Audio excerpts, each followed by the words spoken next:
your next comic, your headliner, your last comic. Excuse me, I have been drinking. Everyone give it up for Bo Micadelic!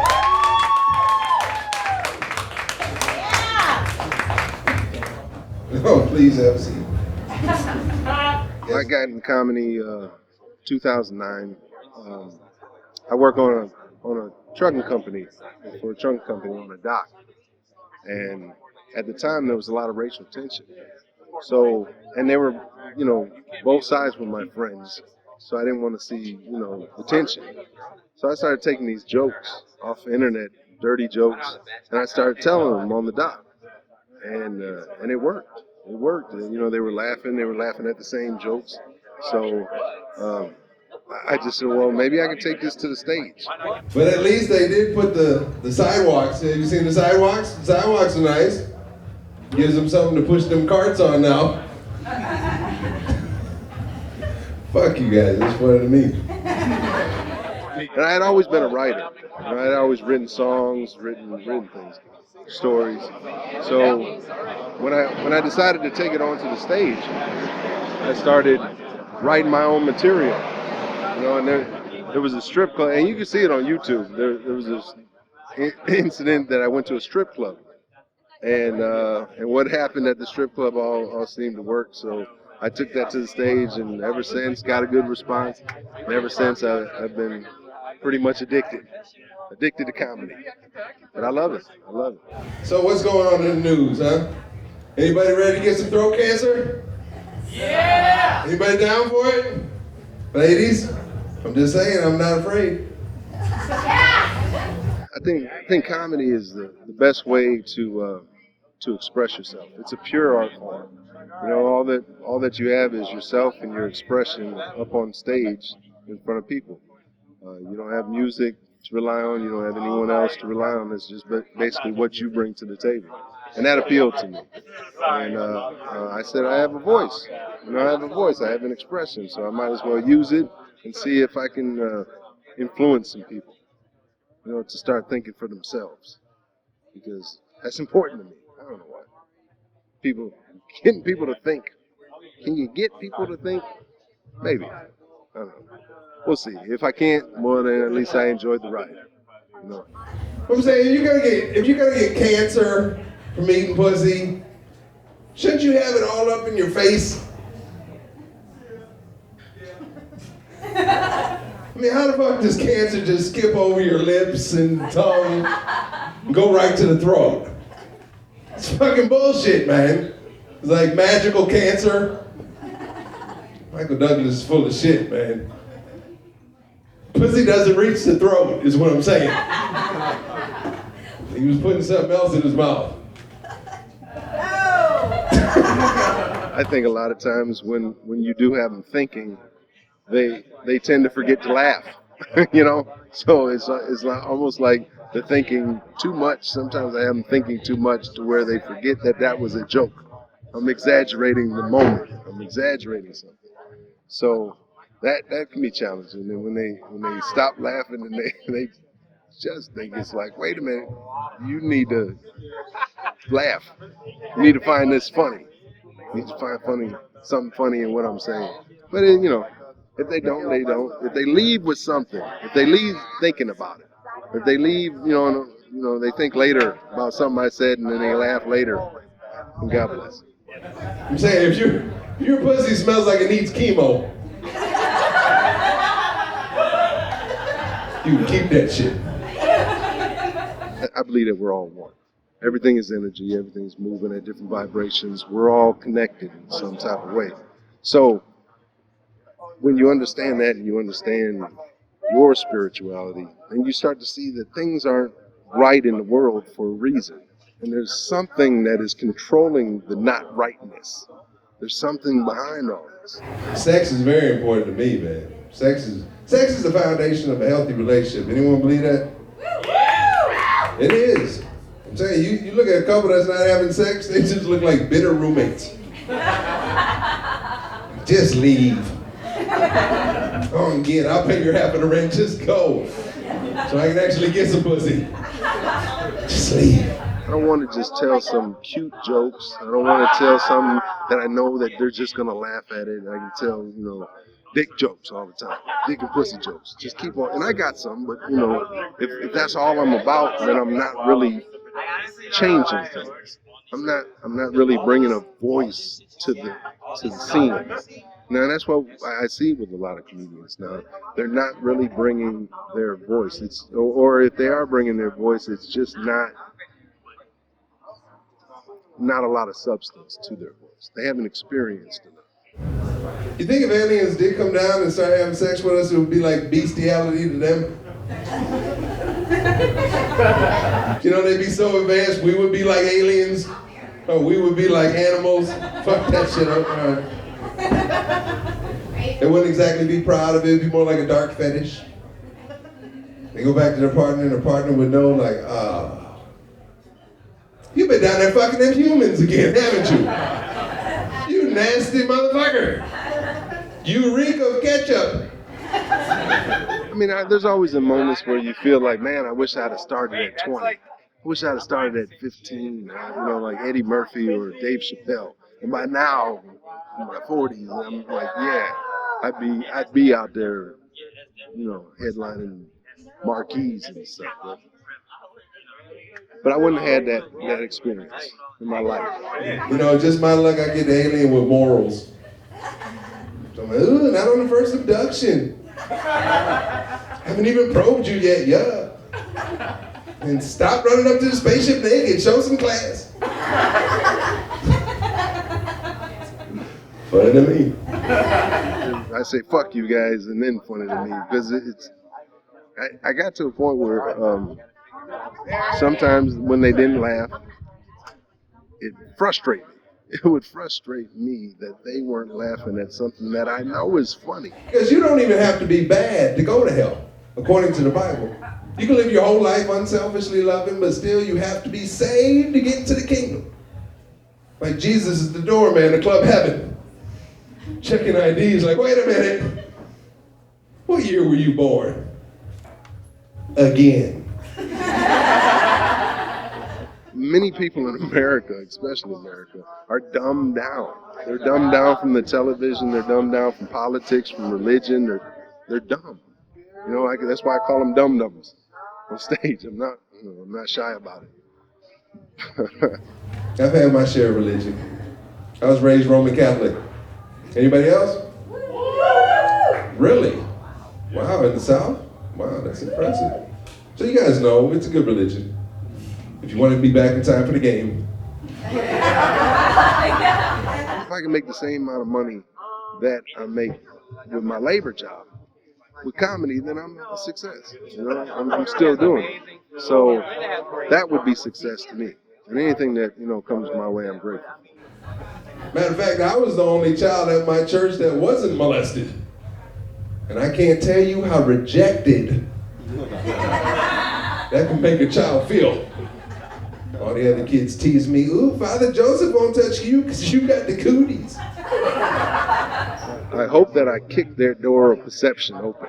I hope that their perception before the show is like this, but hopefully by the end of the show, they're more open to what's going on in the world. If I can open some people, even if it's one person per show, that one person might be the next person to make a difference somewhere in their life.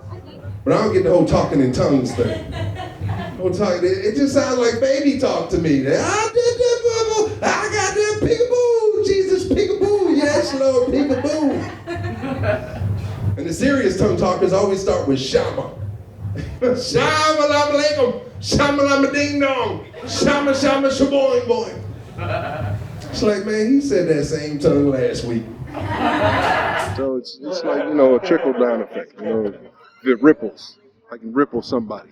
Maybe they can ripple somebody else. And, like Tupac said, I might not be the one to change the world, but I'm influencing somebody that will. And that's what I like to think of. Hey, he's talking in the ancient language of Babylon. That is a smart joke. It fell flat on all you motherfuckers. record everything. Record everything. Because I was recording everything at first, but then I kind of stopped recording, and I missed some great shows that were really good. That's what I'd say. Record everything and then analyze it and do your best to keep on making it better. All right. I've been to Black Baptist churches, and let me just say that you will not be back in time for the game on Monday night. And you know church is too long when the only thing you start praying for is for it to be over. Like, Lord, please let that be the last song. Oh. Tell them what you want. Tell them what you want. I want this shit to be over. No matter what, speak from the heart. Speak from your heart. Don't say jokes just to get the laughs. Even though that's what we're in the business for. We're in it to make people laugh. But speak from your heart. No matter what you find to express from your heart, do your best to make that funny and come from that. Come from that. Because the more you speak from the heart, the more relatable it will be and more meaningful it will be to somebody that listens to it. And I just think we have the whole concept of God wrong, especially through religion. And you can tell, especially in America too. You can tell by things like the song, God Bless the USA. God bless the USA. I mean, you really think God is like, yeah, to hell with all these other countries I created. I'm gonna bless the USA. Because they have great karma.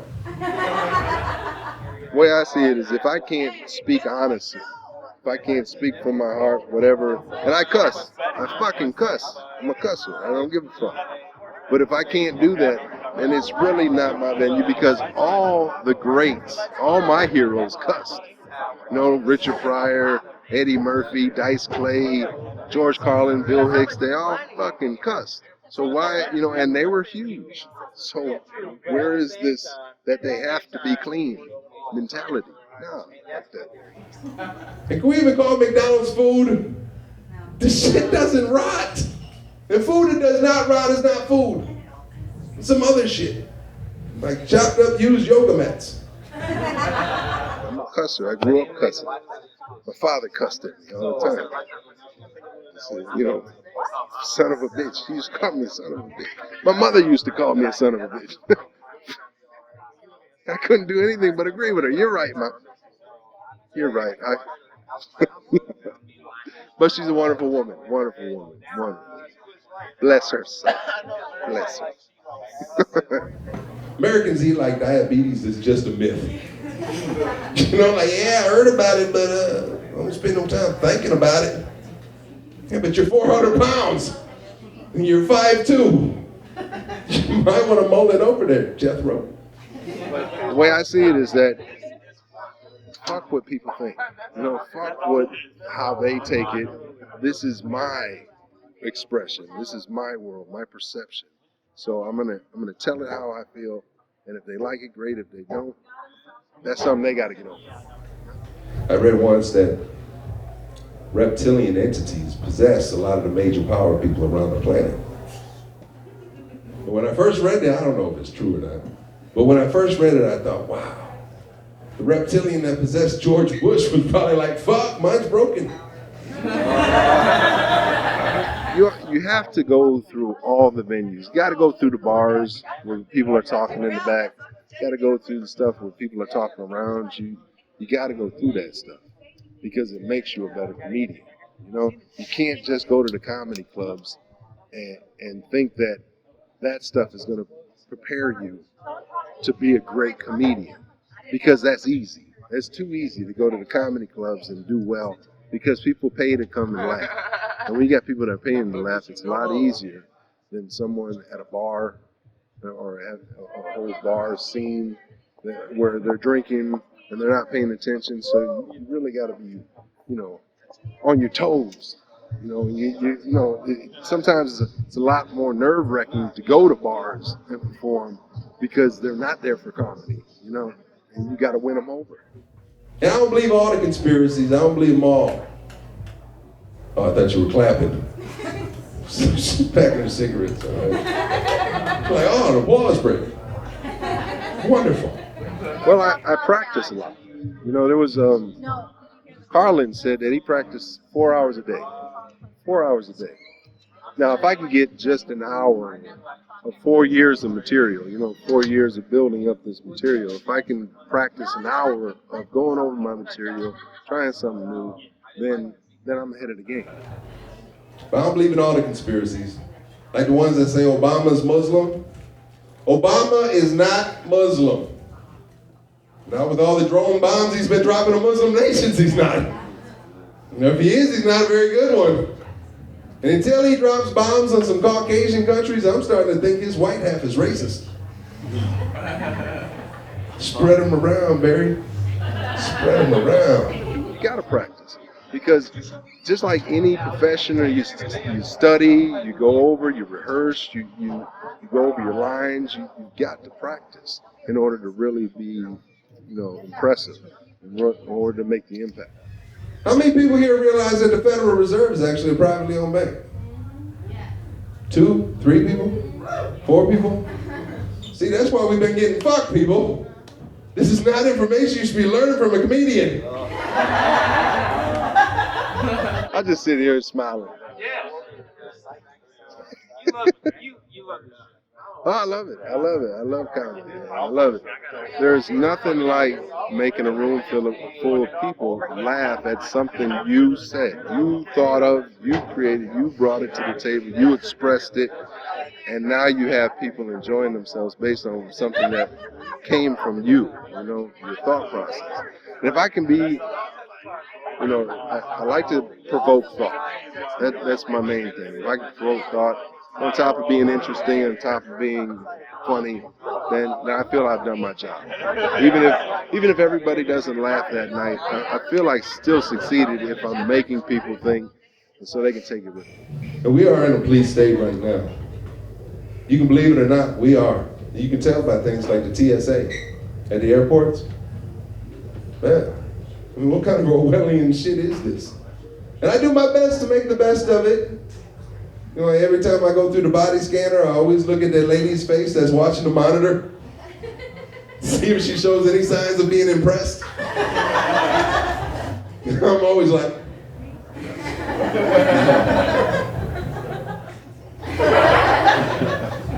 all is one.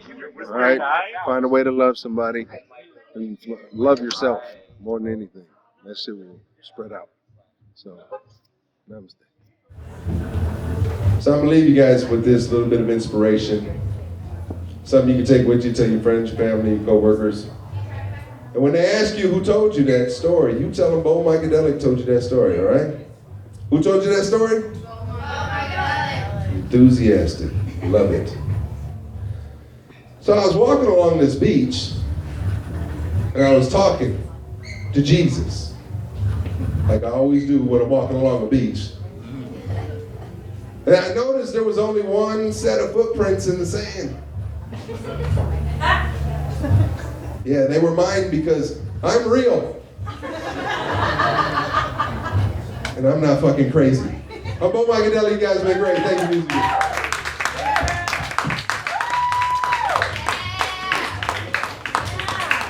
Bo Micadelic, everyone, keep it going for us.